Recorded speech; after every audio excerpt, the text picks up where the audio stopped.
Hello and welcome to the Bystander Challenge workshop. We are happy that you are able to join us today.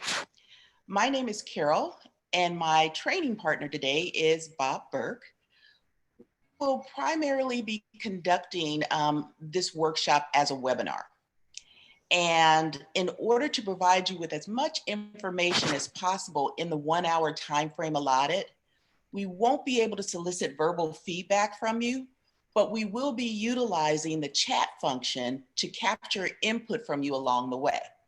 So we ask that you stay plugged in and ready to participate via chat when prompted to do so.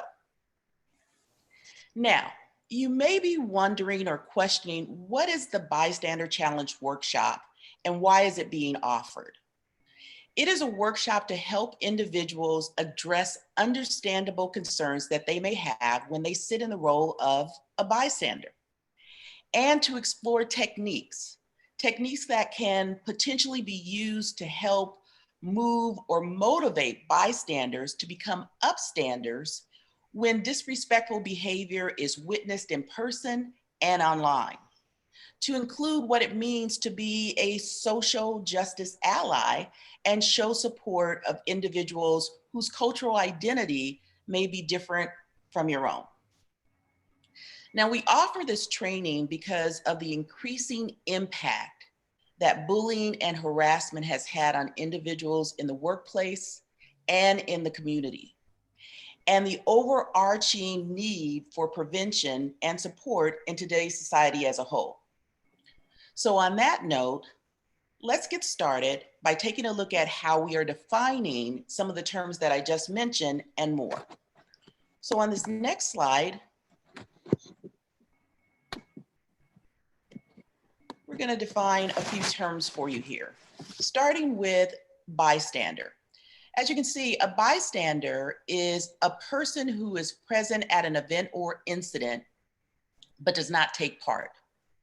Whereas an upstander is a person who speaks or acts in support of an individual or cause, particularly someone who intervenes on behalf of a person being attacked or bullied. Then we have social justice ally, which we are defining as a person of one social identity who stands up in support of members of another group. And moving from a bystander to an upstander is an important way in which you can demonstrate allyship. Now, I just mentioned that an upstander is someone who intervenes on behalf of a person being attacked or bullied. So it only makes sense that we also take a moment to define bullying. So on this slide here, I'm going to go ahead and fill it in for us. Bullying is unwanted, aggressive behavior that involves a real or perceived power imbalance. Bullying can be verbal, social, physical. Writing or saying mean or disrespectful things is a form of bullying. Hurting someone's reputation or hurting a person's body or things. And then there is also cyberbullying, which is online, intentional, repeated, and also harmful behavior. Now, regardless of the type of bullying, when it is not stopped, it is often repeated over time. In fact, studies have shown that the impact of bullying is far-reaching because more people are being targeted and the bullying behavior often escalates in frequency and level of aggression, which can cause psychological harm to those targeted as well as to those that are witnesses to it. And it just simply makes everyone feel less safe. This is why bystander intervention is so crucial. Now, I want to pause here and emphasize that all severe bullying or harassment should be reported to human resources if available in the workplace or to someone in authority. This workshop does not overshadow that fact. What this workshop will focus on, however, are the things we can all do as bystanders when we see or witness disrespectful behavior that could potentially lead or turn into bullying, like microaggressions. As illustrated here, microaggressions are things that include inappropriate teasing and jokes, insults, put downs, negative comments, and body language, or even belittling someone. And any of these things, if they're done repeatedly, can result in bullying. Additionally, it doesn't matter whether these things are done intentionally or not, because they can make the target uncomfortable and possibly interfere with their ability to function. This is why we're so vested in this type of workshop. Now, I just unpacked a lot of information about bullying and microaggressions. And to stay on that same theme with microaggressions, let's take a look at some examples of common microaggressions that occur in the workplace. So as you see here, common microaggressions that occur in the workplace can include things like assumptions about the individual's background, questioning the legitimacy of someone's position or qualifications, disregarding their input, suggestions, point of view, backhanded compliments, obvious disrespectful comments, tones, or body language. In fact, to possibly illustrate how common some of these microaggressions really are in the workplace, here's your chance for some input.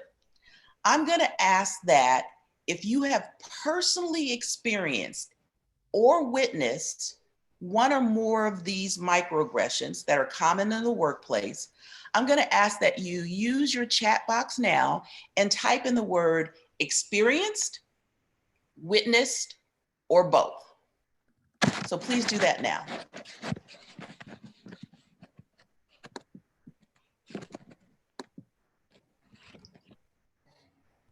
Okay, a lot of both. Experienced.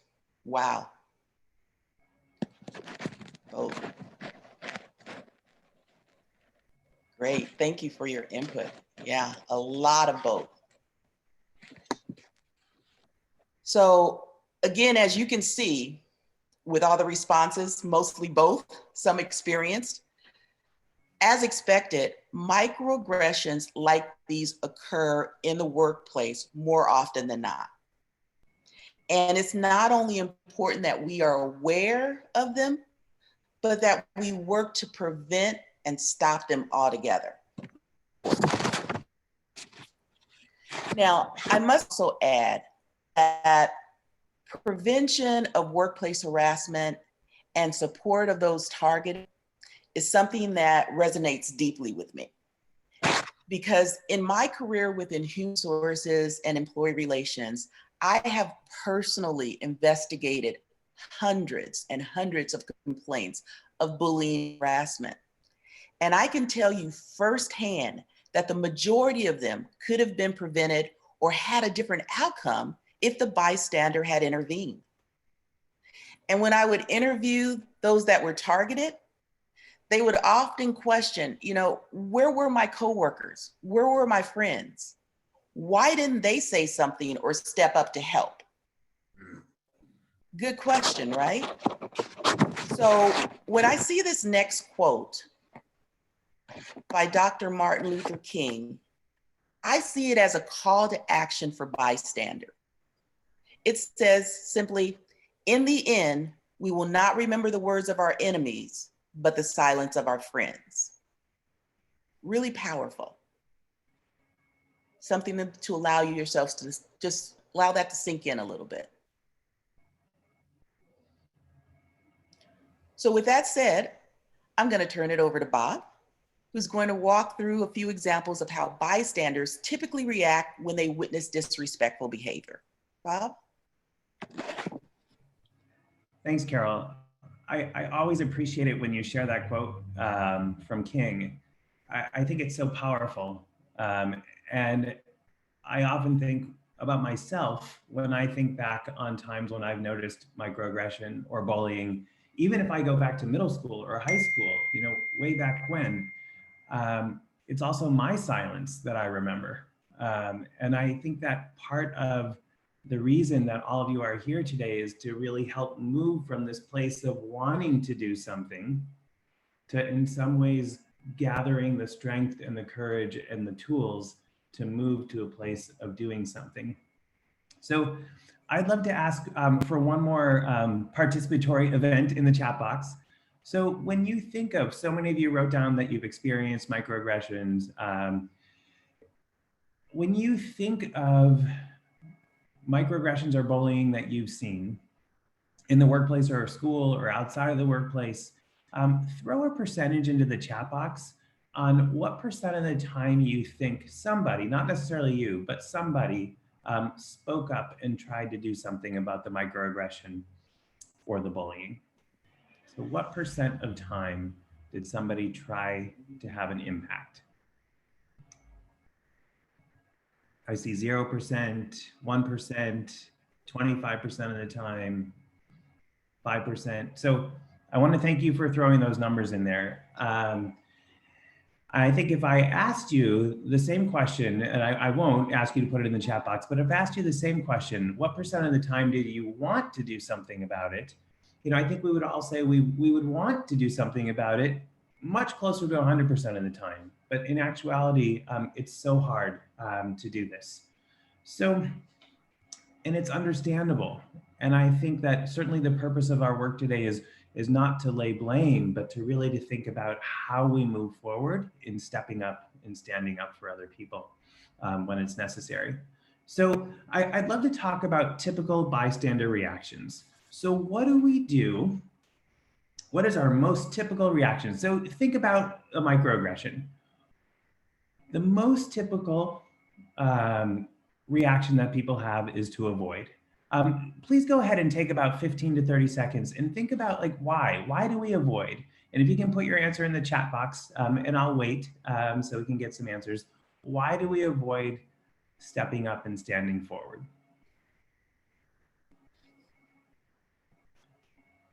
Thanks, Risa. I see fear of conflict. Absolutely, we're uncomfortable. Rejection, escalation. You know, Carol and I have led this workshop together many times, and I work as a volunteer mediator, and in my professional life, I see conflict a lot. But even talking about the idea of microaggressions and the typical response to avoid it, I can feel my stomach rumbling. It is just something that makes us feel uncomfortable. We don't know what to do. Absolutely. So this idea, why do we avoid it? Because yes, your answers in the chat box are right on. We're afraid. What was somebody going to do to us? We don't know what to do. We really don't want to get involved. It's easier to stay away, right? And even for those of us who think that we want to step up, sometimes we think, well, I'm not going to have an impact, so why should I bother? So we avoid it. So we do have some other typical reactions from bystanders. And the second one I want to speak to for a short period of time is that we often accommodate the person who is doing the microaggressions or the bullying. So what do I mean by accommodate? It means we say things like, well, yes, she shouldn't have done that, but she's really good at her job, so I'm going to overlook it. Or we say things like, boy, I wish my friends wouldn't speak like that to our other friend, but I don't want to create, so I'm just going to allow it to happen. So we accommodate the other for many of the same reasons that we avoid. I do want to ask for some additional participation in the chat box. So oftentimes in the workplace environment, we see our leaders or our managers accommodating somebody who works for them. So they know they have an employee who does these things and they just say, ah, that's so-and-so being so-and-so. In my mind, that makes it so much worse, right? And so the question to you is, why? Why is it worse when management accommodates their employees who are microaggressors? Go ahead and throw some answers in the chat box. Thanks, Keisha. Thanks. Yeah, so what we do as leaders and managers in the workplace, when we accommodate those who work for us and allow them to do something, then what we're really saying is it is just fine in this workplace to do that.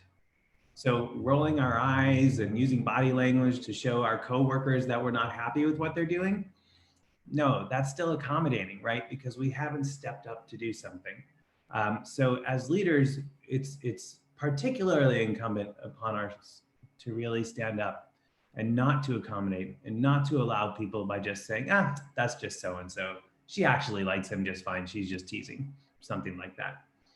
So the third bystander reaction that we frequently see is an attack.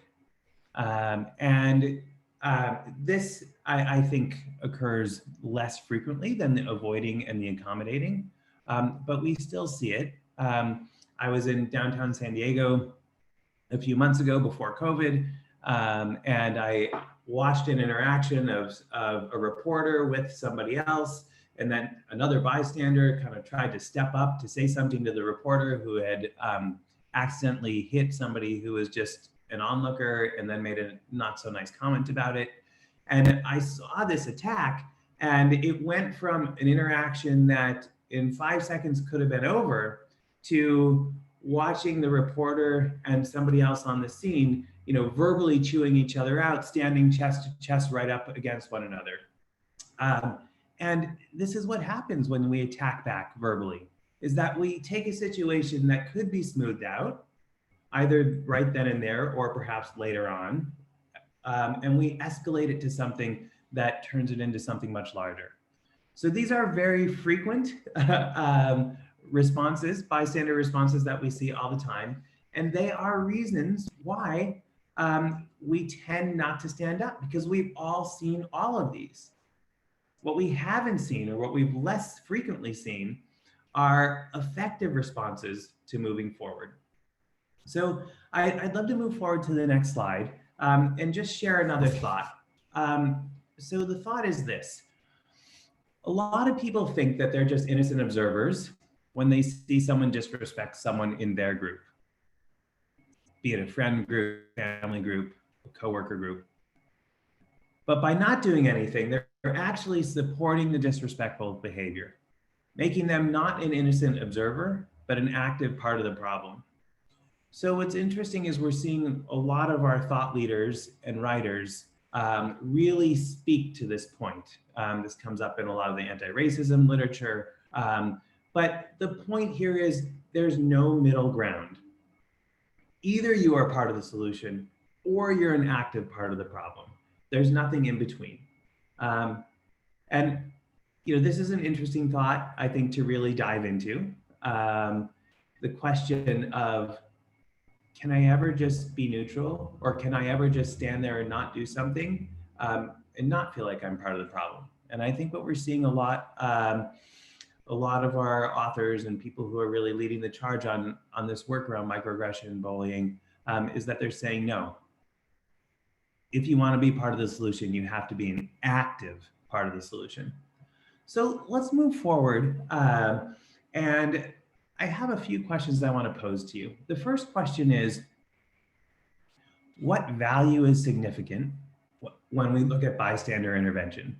So when you think of, okay, I just witnessed something and I want to step up and do something, and then you think about the core values that you have, maybe you've had them since childhood, or maybe they're values that you developed. What's that value, or what are those couple of values that you feel like for you drive the desire to intervene as a bystander or as an upstander? Go ahead and chat and put that in the chat box. What part of your value system asks you to stand up as an upstander?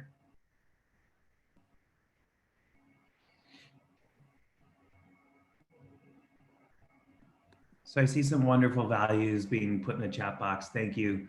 Kind of this idea of having a clear understanding of what's fair, a clear understanding of knowing what's right and what's wrong, the idea of wanting to be a compassionate person, our system of ethics, to be really understanding of our brothers and our sisters and our neighbors, the value of courage.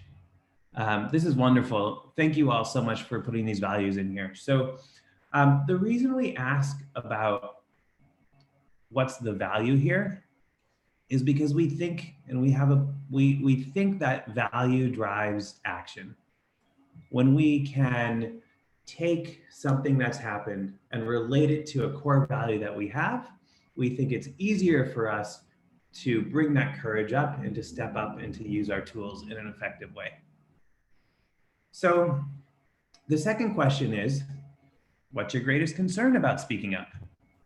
So go ahead and take 15 seconds, throw your answers into the chat box again. What's your concern? Why might you not speak up? What would you need to know more of in order to feel more comfortable speaking up? Thanks, Pauline. I see you're absolutely. We don't want to become a target. Monica, I think absolutely, right? We don't want to escalate the situation. Do we have the skills to avoid that? Retaliation? Yeah. Very few of us like confrontation, so we're not comfortable with it. Having the right skills. Great. So, Risa, that actually brings us to our third question. So, thank you for moving us forward in our 1 hour time frame. So, what are those skills? Go ahead and put that in the chat box as well. What's the most important skill that a bystander can have? And we'll take about 15 seconds for you to do that.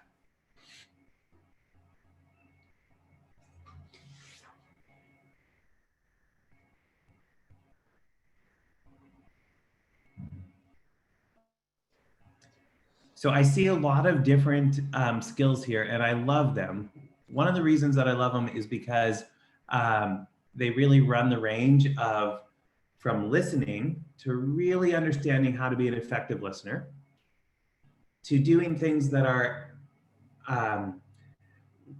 active as far as making sure we're de-escalating a situation, calming things, and then going back to the idea that all of this is related to communication. With our bodies, with our words, proximity, all of these things, like, do we have the communication skills to do this and to do this well? So I really appreciate your input in thinking through these three questions. I think, your comments here, moving us from the values to our concerns to what our skills are so important in thinking this through. So I guess the question is, before I hand it off to Carol, is what would make you move from being a bystander to being an upstander? Go ahead and put that in the chat box. So if we're responding 0% of the time, 1% of the time, 10%, maybe 25% of the time, how do we increase that percentage? What would make you stand up and be an upstander? Confident. I love it. I love it. Absolutely. So confident. Like, if I were confident in my skills, then I would stand up and do something. Absolutely. So, Carol, people want to feel confident in their skills. I think that's up to you. Great. Thank you. All right. We're going to move forward.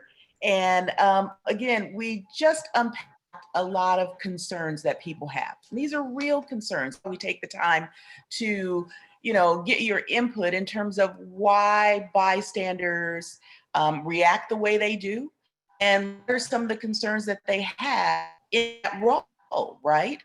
So we want to also forward and give you some techniques that can possibly be used to move you from that bystander stage to that upstander stage. So we first want to talk about interventions that bystanders can use in the moment, right? So these are 2 interventions that we're going to talk about that used in the moment. This is at a point in which you have witnessed or observed a situation in which is being targeted, right, with disrespectful behavior. And in the moment, you want to exude that courage. You want to step in, you want to be able to do something, but again, it's happening right then and there. So what can you do in the moment? We're going to talk about 2 things: distraction And the other one is being direct. So responding to the person is making the disrespectful comment or exuding the disrespectful behavior. We're going to respond to them with a direct statement. So let me explain how this is. First of all, creating distraction. It is a quick attention diversion technique used to change conversation or move it away from the disrespectful comment or behavior, right? For example, if someone targets an individual about the way they are dressed or what they have on, creating a distraction in the moment with even a little lighthearted humor might include saying something like, wow, um, not that one is needed, but I didn't realize you were from police, right? Can everyone hear me okay? I just want to do a thumbs up real quick. Okay, perfect. So let me go over that again.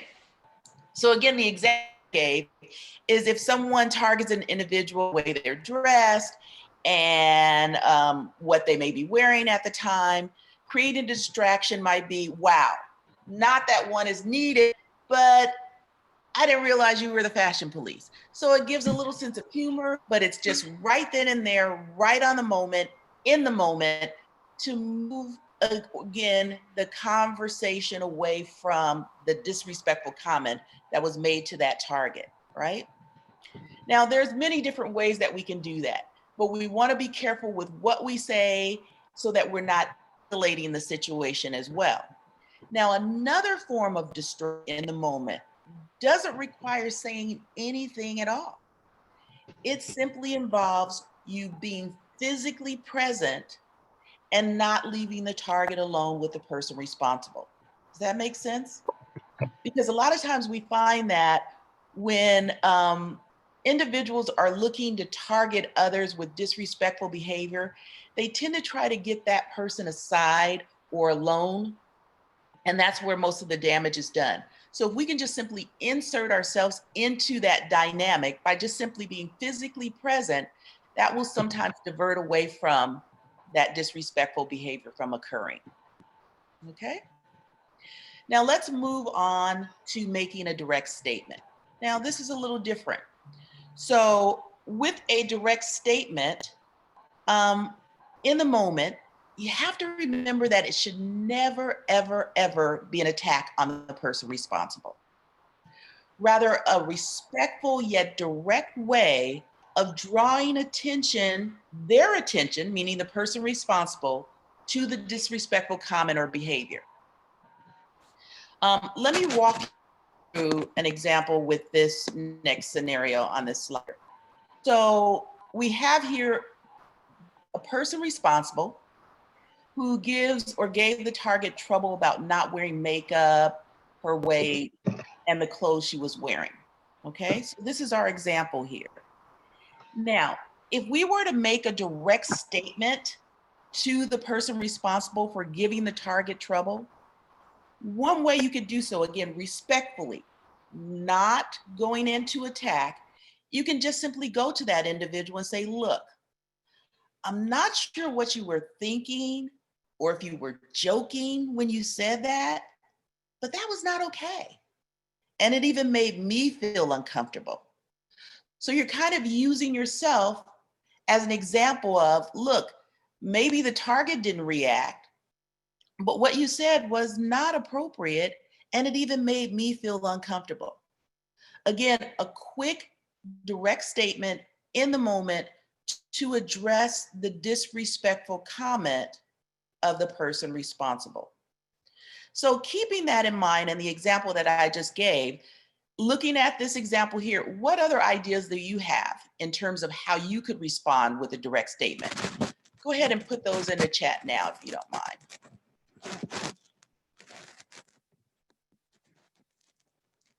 Get real brief.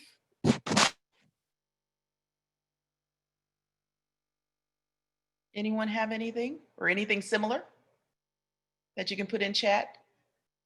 to this example of a person responsible giving the target trouble about not wearing makeup, their weight, clothes. Okay, you like the humor that I use? Great. But we're talking more of the direct statement now. So this is where we're addressing that person. So the example I gave is, again, not sure what you meant by that, or if you were joking, but again, addressing them to say, you know what, it wasn't okay and it made me feel uncomfortable. Okay. I'm wondering if we can be considered a diversity in the workplace. So they could be addressing the type of clothes they have on. That's perfect. Thank you, Keisha. Okay. So just think about that. If you weren't able to come up with one, and it's not always easy, but you want to at least give yourself time to think about a respectful comment so that it doesn't come across as an attack. Okay, making a statement to personalize how their comments towards this person impacted you. Perfect. It's important to me that we keep everybody safe in the workplace. I felt uncomfortable when you spoke about so-and-so's weight. Exactly. I think using ourselves as an example, like saying something I don't like to wear. Perfect.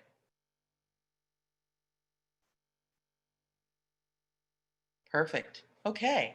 All right. Good examples here.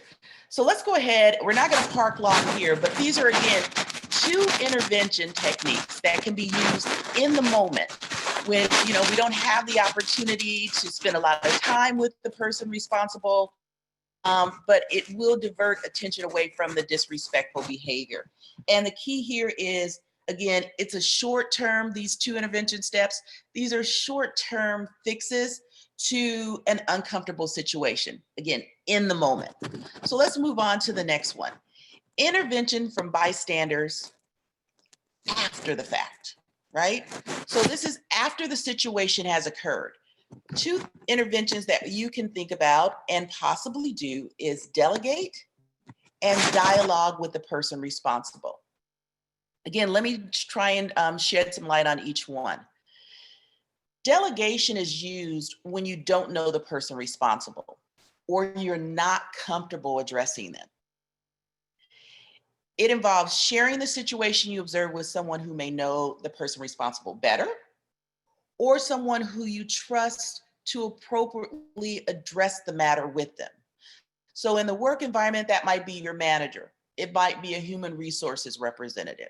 So you're not just simply avoiding the situation, you're not just passing it along, but you're getting involved because you are trying to move it further and try to get some resolution so that it doesn't happen again by having someone else address the person responsible when, again, you don't know them and you're not comfortable doing so yourself. Now, dialogue, on the other hand, is the intervention used when you do know the person responsible and you are comfortable having a conversation with them. One important thing to note here is that when you decide to have a conversation with them, because again, this is after the fact, it's very important that it occurs in a private setting. So you don't want to go and try to have a conversation with a group of people. And that may even be, where the event happened or the situation happened. That's not the place to have the conversation. When you want to dialogue with the person responsible and you feel comfortable doing so, you want to move that to a private setting to address the situation you observe further with the person responsible, right? And understand when you dialogue, it is most effective if you are prepared and you have a plan of action. Very important. And this is after the fact, so you have a little bit more time to spend trying to pull your thoughts together of how you can enter into the conversation with this individual. And again, not create a situation where it comes across as being attacking, but really just try to work it through and resolve the issue at hand. Now, typically in our bystander challenge workshops, which is a couple hours longer than the time we have to spend with you today, we would walk you through effective communication skills to help you prepare for the dialogue with the person responsible and give you an opportunity to practice it as well. Because we only have an hour, we are going to show you a short video about a workplace scenario demonstrating key communication skills that can be used by bystanders when we have a conversation or dialogue with the person responsible regarding disrespectful behavior that we've observed or witnessed. So, if you'll bear with me for just one moment, I'm going to stop sharing my video or the PowerPoint now, and I am going to bring up video.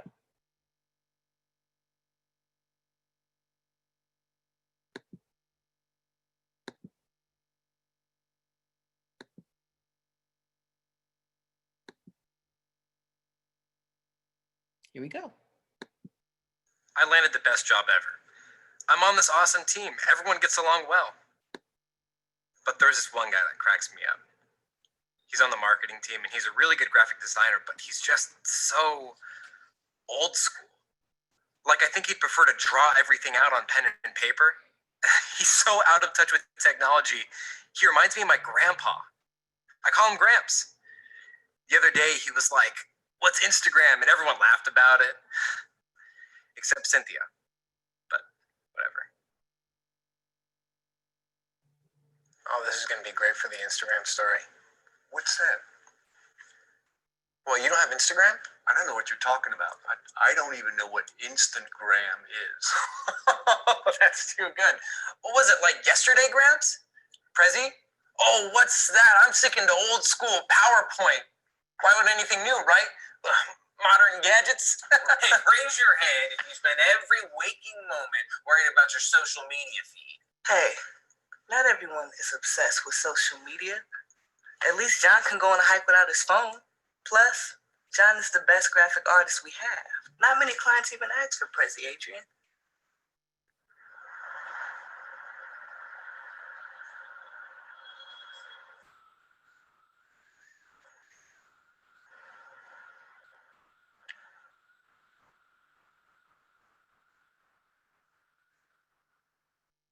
Both Kurt and I think it's best that I talk to Adrian about how he's been treating John. It seems like everyone knows about what sexual harassment is, but what about how we treat generational differences? Adrian has made some comments to John that I think belittles him, especially around social media. I'm a little uncomfortable to talk to Adrian about this, but I know it's the right thing to do. Yeah, it looks like it's really coming together. I really like your idea on the last slide. Cool, we'll start working on the details. I'll have John come up with an image for the slide. Should work pretty well. Then we can volley it over to your part of the team. Wait a second. There's actually something else I wanted to talk to you about. Oh. Sure, what's up? Well, actually, it's some stuff I noticed between you and John. Me and John, what do you mean? Like at the meeting the other day, What about it? about the Instagram story. I just thought it was funny. I mean, he's so out of touch, he doesn't have Instagram. Yeah, well, that's kind of what I want to talk to you about. I know you may think you're joking, but one person's joke is another person's ouch. As in, that didn't feel too good, you know what I mean? Well, everyone laughed, so most people must have gotten that I was joking, right? Even if some people did laugh, doesn't make it okay. Okay. Is that all?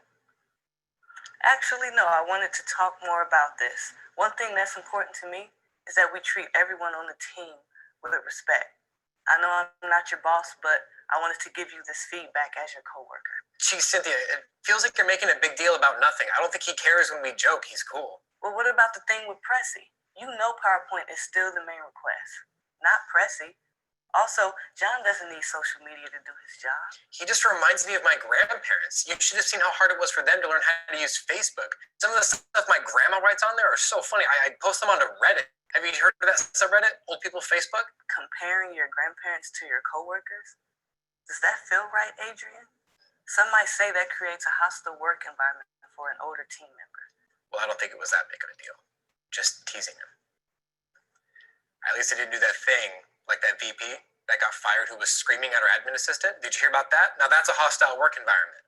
You definitely didn't do that, agreed. I probably would have had to report you because that's harassment. But we're not talking about her. We're talking about the situation at hand. It crosses a line and I don't want it to get worse. Did he complain to you about it? I haven't spoken to him at all, but I wanted to speak to you before it got to that point. I have a question for you. How were you treated when you first started working here? The team treated me really well. I felt so welcome. Still do. That's good to hear. Did anyone in the company treat you differently because of your age? Actually, yeah. I was in a meeting and we were brainstorming ideas and I made a question. Someone laughed and said I didn't have enough experience in patronizing tone. 10 minutes later, Akeem made the same suggestion, just worded a bit different, and everyone went on about how brilliant he was. They couldn't hear my idea because of my age. That's disappointing. When I first started working at a professional job, I looked so much younger than I was. And I became a target for people saying all these negative things about my age and ability, despite my skills. I saw that in you. And I always made sure I had your back because you have so much talent. Age shouldn't be an issue. Yeah, I felt so respected by you. That made such a difference for me. I saw how you made everyone consider my ideas from the beginning, and now that's an automatic for the team. Thanks for noticing. You completely deserve it. Just like John deserves respect on the other end of the work life. I get it now. I never thought about it that way. Ageism is ageism, I guess. Well, we both care about ageism because we experience it personally. No one should be ridiculed or unheard because of their age. I get that completely, but sometimes I like to laugh. Can't joking be a part of our day too? Of course, just as long as we're treating everyone with respect. Okay, I hear you. At first I was feeling a little beat up about it, but then you helped me think about how annoyed I get when people treat me differently because of my age. That's when it really hit me. Thanks for hearing me out. And I know this conversation was tough for both of us, but I respect you and I really want to continue working well with you. Okay. All right, let me get back to that PowerPoint. And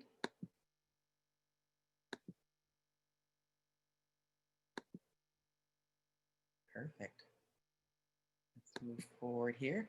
We'll take a look at Adrian, right? While I just close out here. As you were watching that video, I hope something you saw in the steps demonstrated stood out for you.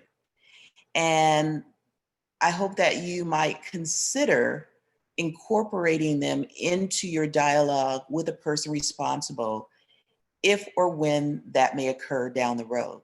There were some distinct steps that we went through, opening the conversation, expressing, sharing your concerns about the situation, and then being able to close it out appropriately as well. Real distinct steps that also demonstrated the ability to be respectful, but get your point across and share your perspective along the way. And it really turned the situation around. So again, it's something that we would work out more with you if we had a longer workshop and have you have an opportunity to practice, but I'm hoping this video will give you some insight to how to do that as well. So on that note, I'm going to turn it back over to Bob and have him share some information with you about allyship. Bob? You're on mute. There you go. Thanks, Carol. I really appreciate it. So, as you were speaking, Carol, I thought about all of the interactions that I've had and all the times that I've tried to move from being a bystander to an upstander in the workplace and outside of it. And all the times I've failed at that and all the times that I've, been successful. And my goal over time is to move my percentage of success higher. And I think for me, there's really two things that helps me do a better job in that move from bystander to upstander. And the first is making an agenda. It's the conversation like we just watched doesn't just occur spontaneously with such skill. I think it takes an agenda and really thinking through what are the points that I'd like to make? How am I going to connect with the person I'm speaking with? And how is that person going to connect something that he or she's experienced with the event that just happened? So I think an agenda is so important. And then I also feel like The other thing that really helps me move from bystander to upstander is to think about how am I going to open the conversation. You know, I think this is especially true when we're talking about a dialogue that comes later. In addition to making my agenda, I also think about, okay, am I going to ask a coworker, hey, do you mind if we meet later? I'd love to talk about something with you, and then schedule the appointment? Or am I going to be kind of more spontaneous and, like we saw in the video, hey, do you have just a couple seconds? And I think for me, it's those two things. It's thinking about how do I open the conversation, and then how do I script it? And for me, that's how I get to actually doing something. So Carol is so kind whenever we train together because she knows I love this allyship slide. So thank you, Carol. I love talking about allyship. I think because really, frankly, it's something that I continue to work on. And so the more I talk about it, the more I get time to think about it, and the more I feel like I can be a better ally. So when we think about allyship, there's really four different levels of allyship that we're talking about. And what's so interesting about allyship is this applies regardless of the ism we're talking about. So if we want to be an ally around LGBTQ issues, or if we want to be an ally about racism issues, like these things are right there. So there are four allies of allyship. And I want to start with the armchair ally. So we see that armchair ally is somebody who lives at the intersection of knowing and sharing facts and making it about themselves. So if we're going to kind of generalize a little bit, which is always dangerous to do, armchair allies are typically people who read the news. If you ask them if they're racist, they will say, no, I'm absolutely not racist. And frequently liberal. The armchair piece is important. It's an important visual. You know, these people feel like they're doing right by the world. But the important thing that I just said there is the doing piece, right? They're probably not doing so much yet. As we move to the right in our quadrant, we're looking at somebody who's an emerging ally. So what's so wonderful about emerging allies is that they want to understand and they want to grow. So these are people who are on a huge growth trajectory, who realize they have a deficit and they want to overcome that deficit. And I think the question here is, and the thing that's important to be thoughtful about is, how, as an emerging ally, how do you overcome whatever deficit you have? And so frequently what we see is that emerging allies often ask others to fill in their deficit, so the burden of their deficit becomes their colleagues or their coworkers. And so much of the anti-racism training that we're doing now, what we hear all the time is your deficit, you know, as somebody not of color, does not necessarily have to become a burden to me as somebody of color. And this doesn't mean that people don't volunteer to help and to teach and those sorts of things, but it is not necessarily the responsibility of somebody else to help an individual grow. Like, that's our own responsibility. As we move a little bit down to the left side and we look at the performative ally, we realize that performative allies are those people who, they are out there, right? They've got their sign, either they're on Facebook or they're going to a rally or they're saying something in the workplace saying like, this is important. I think this is important. I'm out there rallying for change, all those sorts of things.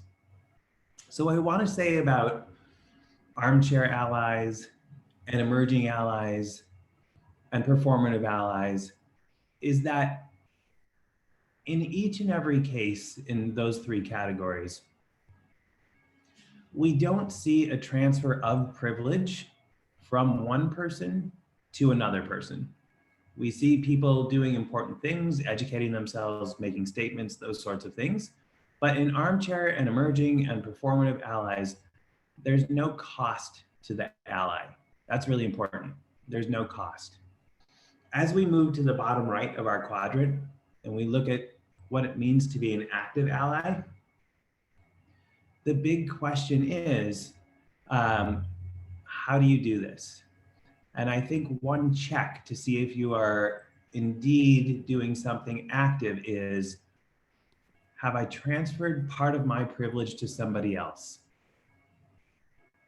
Was there a cost to me in doing something good for somebody else or for the world?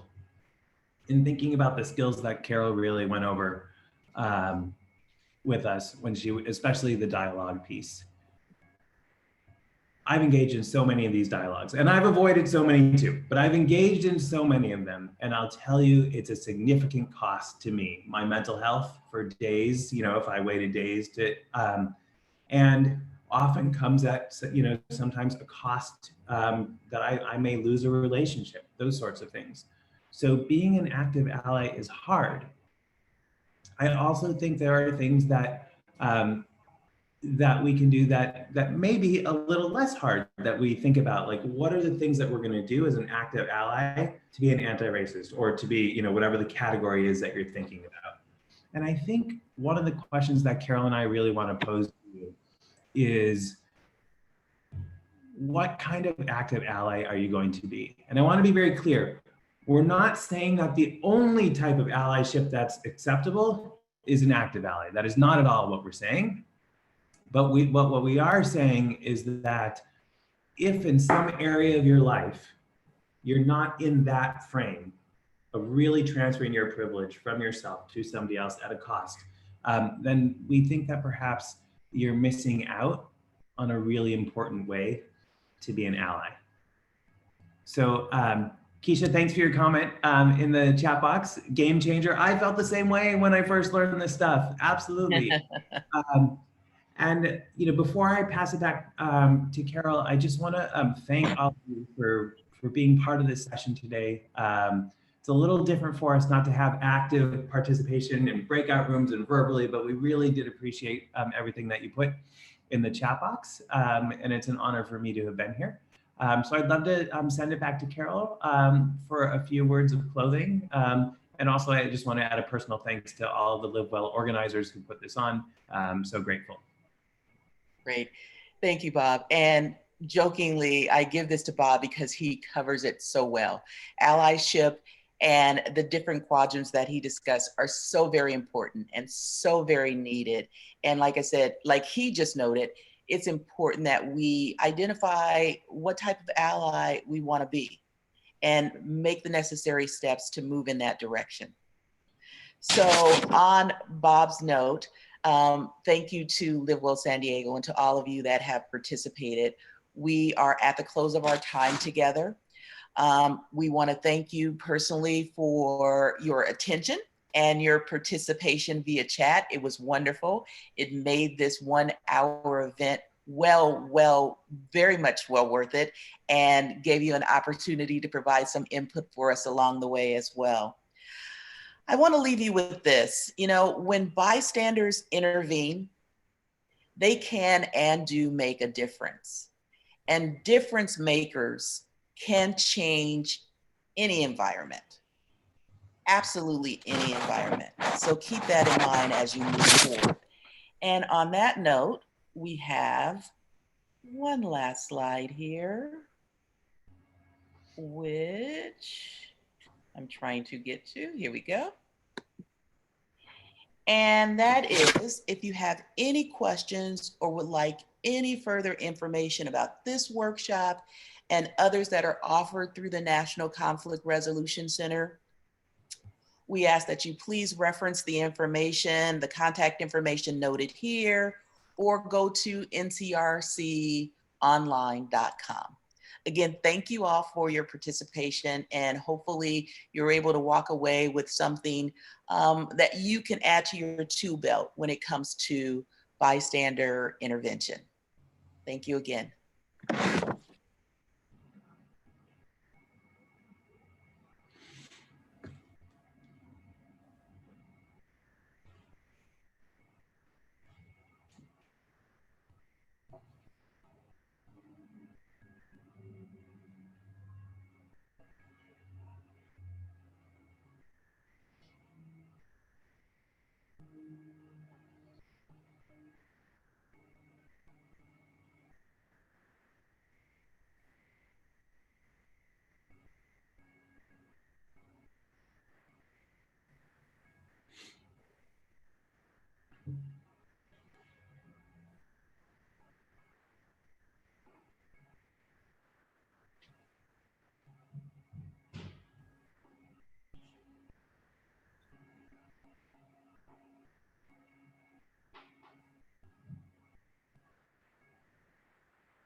Hi, Bob. It's Keisha. Hi, Keisha. Carol. Thank you for inviting us to unmute and ask questions. My question is, when I first saw the video, I saw myself as a Black woman and always being the one that is asked, you know, that delegation to speak up and have the dialogue. And so it becomes this issue of perpetuating those stereotypes in the workplace of she's always saying something, she's always, you know, speaking up, addressing the issues. Keisha, you go and do it, you go and say it, you go and tell. And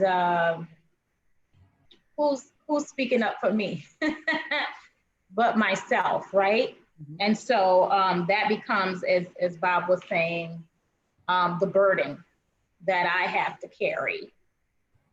So what are your thoughts about that, of always being the person that is speaking up or out and things like that? And Bob, if I can just chime in here, you know, Keisha, one thing, I totally agree with you, first of all, and that dynamic has to change. And the way it changes is with having dialogue ourselves. So having dialogue and sitting at the table with leadership to explain exactly that. You know, this is the role that I sit in. This is the role that I've taken on because it's a necessary role, but I also need support in return. And that's what I'm looking to leadership for. And maybe I'm not feeling that. So this is something that we can continue to dialogue about and try to move and advance that forward to where you're also feeling supported the way that you're giving support. Okay. Bob, did you want to add? Well, I think you're right. And I think of it, I like to think of it as if somebody's coming to you, Keisha, you know, it's probably because they're coming from a place where they think it's important that something gets done. And so I'm assuming great intent on their part. And so, you know, I do wonder if you were to say, look, I think it's really important to have this conversation also. I also really do want to let you know that I'm always the one who people come to have the conversation.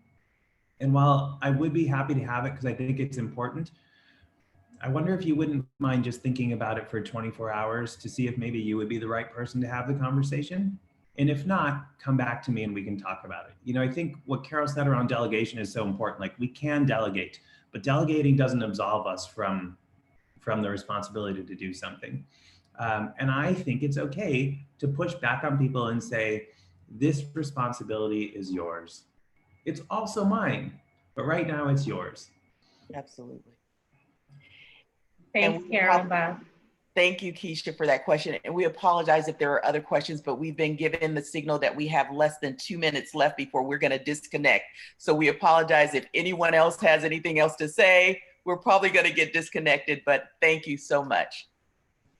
Thanks, everybody. Hopefully we'll see you in another one of our workshops.